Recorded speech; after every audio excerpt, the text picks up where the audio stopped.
Hi, this is Gil Robles, and I'm jumping right back into Rebel.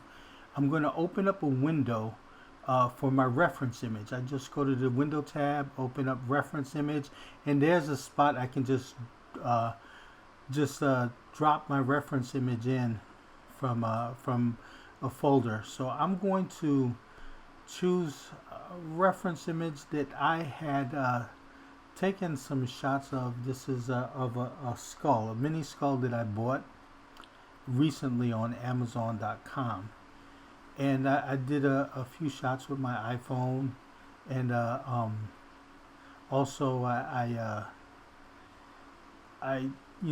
edited it in Photoshop. So I'm just going to pick one of these, and I'm going to drag and drop it onto my reference window so that I could draw this skull. Um, and this is a great little thing that I purchased recently. I had been looking for something like this. Usually, when I see it, it's really pretty expensive. There have been some other moderately priced ones. This is just exactly what I needed. I don't need a life size version of a skull. This is something that fits in the palm of my hands, really. So I saw it on Amazon. So and it works as a drawing aid, which is exactly what I'm using it for. Now, like I said, there have been other versions or other skulls that are sold. Some of them are extremely expensive, and all I needed was this plastic skull.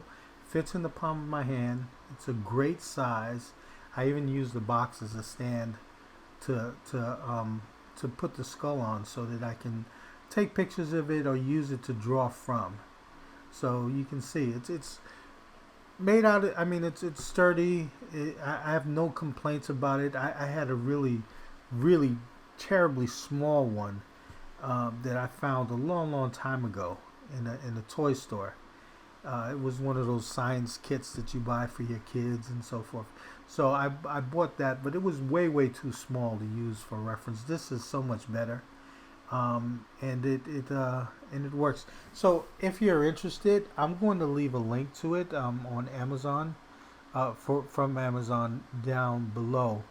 It is only it cost me like $8.88 plus tax for to purchase this, which is I mean, there's some that are just a little bit more, about the same size.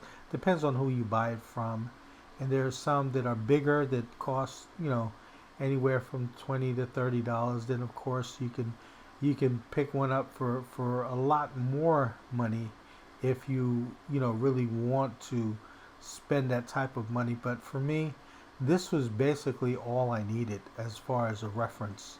It reminds me of when I was in high school, and I had problems drawing things like cars. I went to the High School of Art and Design. I had problems drawing things like cars, or like if I wanted to be specific about, if I was doing an illustration, if I wanted to be specific about a plane or something like that, or a boat. And someone had said to me, well, the obvious thing to do is just to get a model and build it, or get a toy.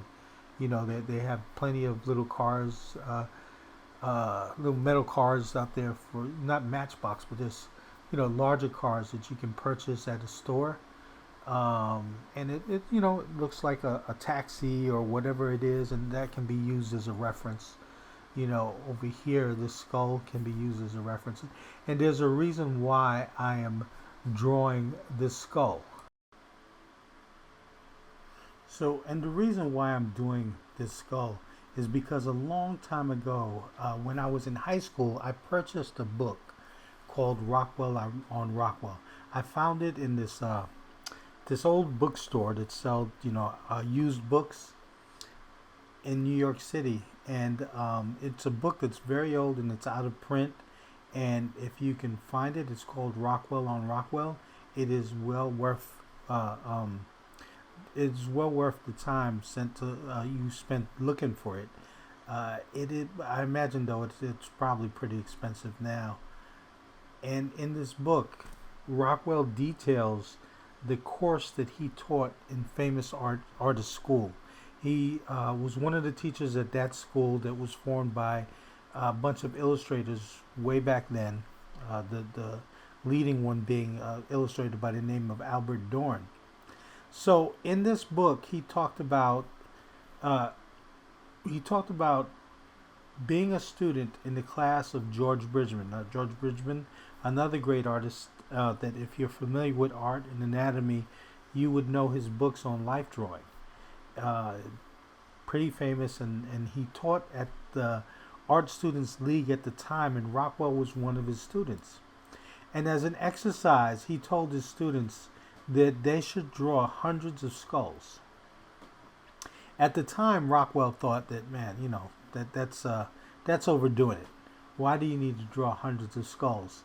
But one of the things that he recognized as he became, as he went on to become an illustrator and was famous and had a successful career, is that when he drew the human face or the human head, he recognized the structure underneath, and it helped him to draw that face a lot better than he would had he not put in the time for this exercise.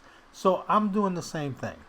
The reason why I purchased this skull, now I had bought this book in high school, and I had read that way back then, but I never had, back then we didn't have Amazon or the internet was just getting started, and I really had no place to go to purchase something like this, except maybe like I said, if you were to go to a toy store and buy a child like some kind of science hobby kit, I'm sure they had something like that, or something Halloween, some cheap decoration that you would use for for the holiday. But this is something different. This is this skull is more accurate. It's not expensive at all. And I was looking for something like this. Not back then because I didn't have a clue, but something like this recently. And I know that this exercise works from my own experience, and I'll tell you why. When I was a young college student, I went to the Parsons School of Design, and we had a life drawing class. Now, in that life drawing class, the teacher had a full-size skeleton, and it was life-size. I think it was an actual skeleton, to be honest. He did mention something about that. And one of the exercises that he had was that we would draw from the skeleton, first thing when we came to his class. I did it, didn't enjoy it at first. I was just drawing a skeleton. But I got into it, and I continued to draw every day. Not every day, but every time I had that class, I continued to draw that skeleton. And what happened was that I was more familiar with the structure of the human body, or at least the skeletal, what was holding everything up, as I was drawing from the model.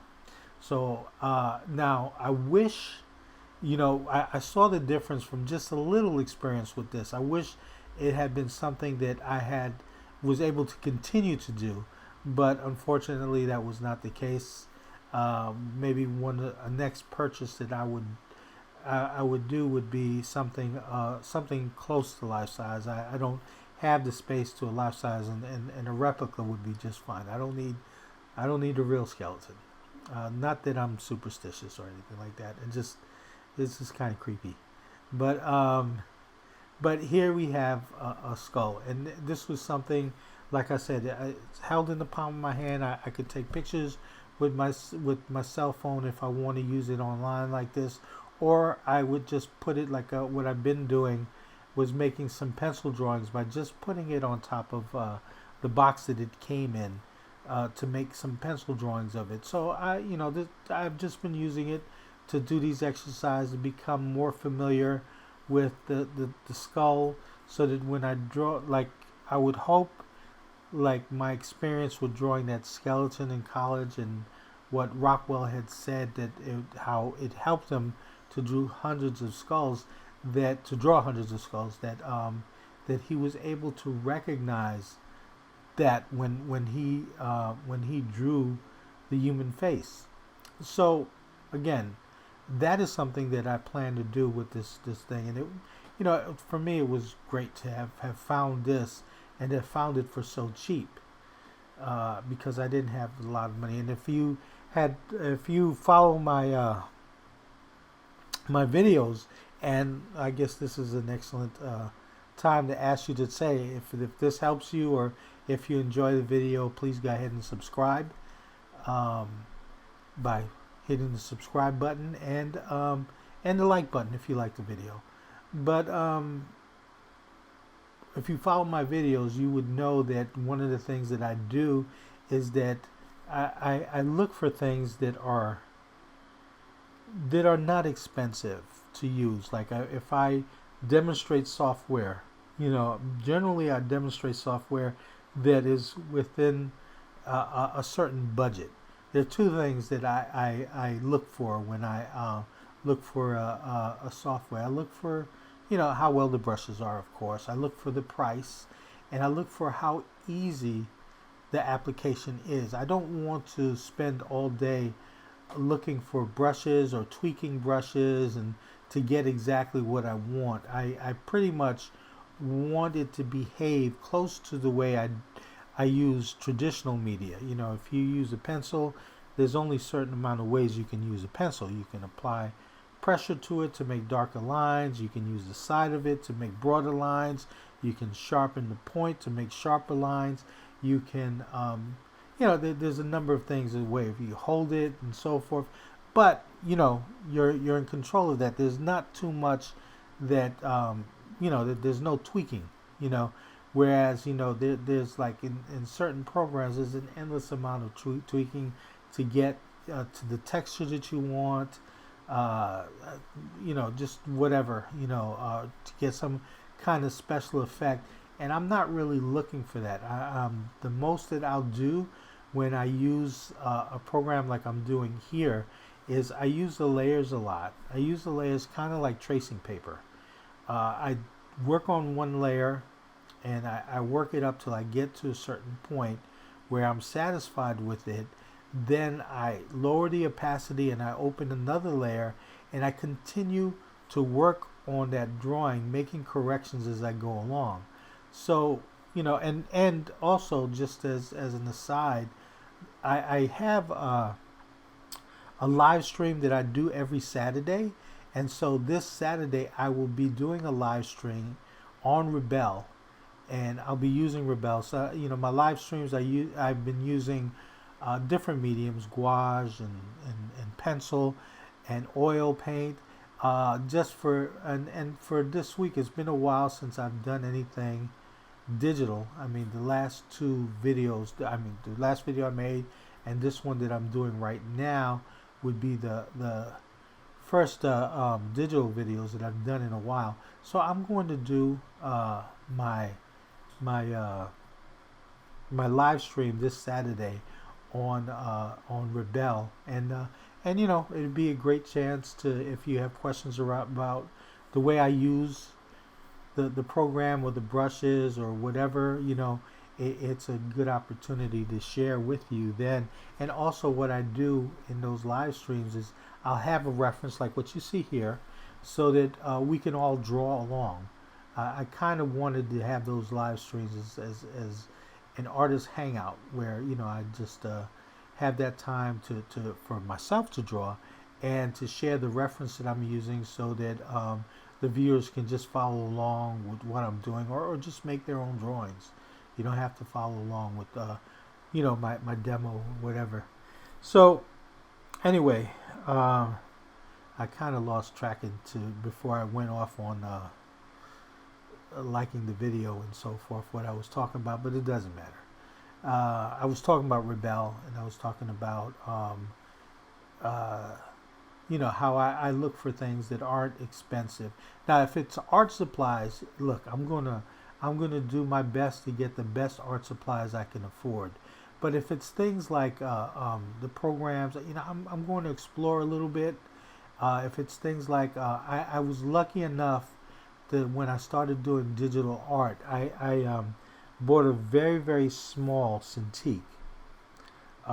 It's a small one, and I've used that for a number of years. But I wanted to get a bigger screen, so I wanted a large. I believe this is 21-inch screen, and I wish I can get a larger one now, but that's going to have to wait till I'm able to afford it.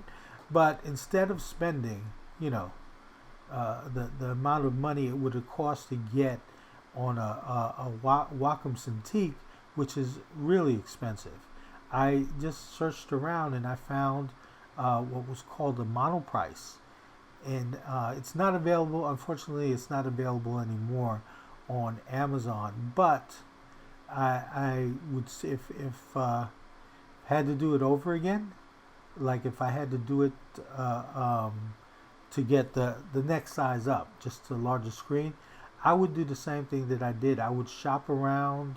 I would, just research to get the best I can get for my money. And I was not dissatisfied with my purchase. It's a great monitor. It's lasted for a number of years. I believe over 10 years I've had this monitor. I'm not sure, but I think that's the case. And it's working fine. It has worked for me. There have been. I'm glad that even though they're not making this model anymore, I was able to find the what do you call it? The software to help it to function right. My brain is kind of out of it right now. It's early in the morning.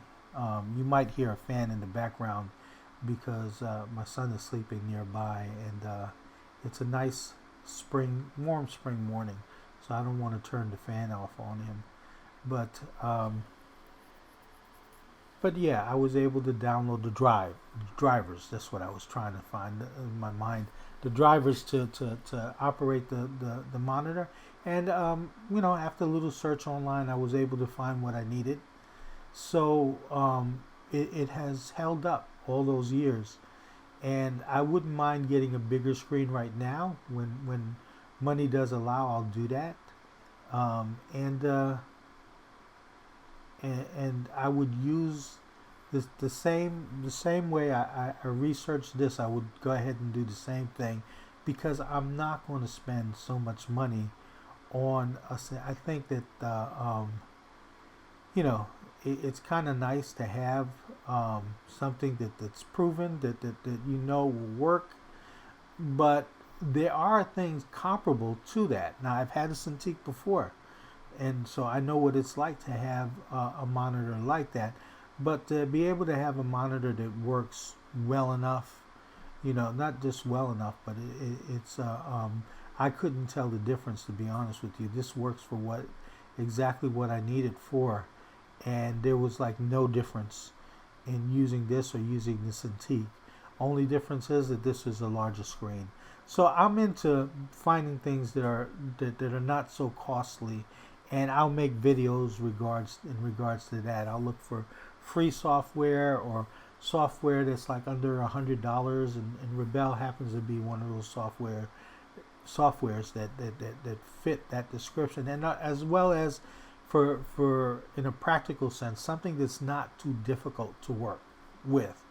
Something that, like I said, I don't have to look all over for the right brush or have to tweak the brush to make it just perfect or whatever. The only thing that I would do is I would select the brush and work with the sliders. Now, Rebel has changed over, and it has just gone through an update, but it has changed over the years, and they've kept, like, if you look at the top left, that's a limited amount of brushes. But if you look down below, like I select the pencil brush, and you have pencil, you have charcoal, and you have, I think you have other stuff underneath that. Then, the same thing with the oil brush, the watercolor brush. There's a little bit of tweaking when it comes to that, and there's a little bit of selection. I kind of got used to that, and because this program mimics traditional media so well, it was worth, as long as it didn't get too difficult, it was worth that bit of a learning curve. And something that I'm still on, to be honest, is I'm using the program. I still, you still get used to the medium and what it can do, and that's even true with this. Say if you use watercolor, if you use actual traditional watercolor, it takes years to develop the skills to use that media. It's a difficult media to work with for some people. Some people are, it doesn't matter how difficult it is to some. Others are. You'll always find somebody that's more of a natural to it. But I know for me it's a difficult medium to work with. So, but I kind of feel the same about anything that I'm working with. As I push myself to do the best that I can do personally, it's always hard. So, but what you might call it, this, like I said, is worth the learning curve, and it's worth getting to know the software. So, anyway, I made this video. I think the one thing I was thinking about was that particular challenge of making 100 skulls. Now, I purchased this skull from Amazon, and I said, I'm going to commit myself. It doesn't have to be, in a week or in a month or when. I'm just, every now and then, I'm just going to take this skull out and I'm going to do a sketch of it. Some of them might be a bit more detailed, some of it might be outlined, but I'm going to study it, and I'm going to be familiar with the structure of the human skull, so that I wanted to be able to make a difference when I draw someone's face, that I'm able to recognize the structure underneath, and that would aid me in putting the drawing together and organizing the drawing, on paper, in a way where the features are correct, that it works, and that it's solid, and that you can feel the skull underneath, not in the sense of I don't know, some kind of horror flick or something like that, or but in the sense that it's a solid drawing, So I'm going to go ahead and do that and continue to do that, and that's why I made this video, to talk about taking up that challenge by Rockwell's teacher George Bridgman, who, if you're familiar, like I said, I'll leave a link to his books as well. They are great books as far as human anatomy is concerned. Some of them may be difficult to understand exactly how you apply, because it's not a how-to book. It's a more of an explanation based on lectures that he taught in the Art Students League. These are notes and drawings that were put together by his students, not by him.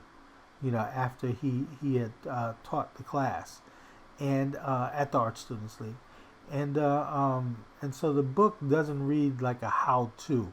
It reads more like an explanation with beautiful drawings. Beautiful sketches, let me just say, not really finished drawings, but sketches of specific things that he explains to you as far as drawing parts of the body and understanding the anatomy and so forth. So I would recommend them. They're great books used by artists over the years. And I took the challenge made by him to draw 100 skulls, and like I said, that's what I'm going to do. So I'm going to speed up the rest of this video, and I'll talk afterwards, but let me just, as a reminder, I'm going to be doing my live stream on Saturday. Attend, come join, and definitely spend some time drawing. And I'm not sure what exactly the reference is going to be on. It won't be a skull, but it'll be something. So it'll probably be. I have a number of photos that I use as reference for those those live streams, and it's been good so far. And you can also check the live streams that we've had in the past. This one's going to be a little bit different because, like I said, it's going to be from from it's going to be from a digital program from Rebel. So, but and I would probably be not using a pencil, but um, probably the oil brush. It's been my favorite brush. You know, it's funny. Initially, I bought it because of the watercolor brush, and it's a great brush. But I have been enjoying the. At first, it was the acrylic brush, but then they added the oil brush, and it's just a fun brush to use because you can see all the textures of oil paint. You know, of an oil painting in the finished image. So, like I said, I'm going to go ahead and speed this video up, and I will talk to you guys just before I close out.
All right, so that was the sped up version of this drawing as I'm getting to the end of it here. If that was a big enough of a hook on Rebel 4 and you're interested in learning more about the program, hey, join us. Join me for my live stream on Saturday. And if you have any questions about the program or you want to see some more of the brushes and so forth, I will be using this program for this coming Saturday's live stream. So mark your calendars. Like I said, subscribe. Look at you can look through my videos, look at the former live streams, and then join us there this Saturday if it interests you. And again, if you like the video, please go ahead and hit the like button.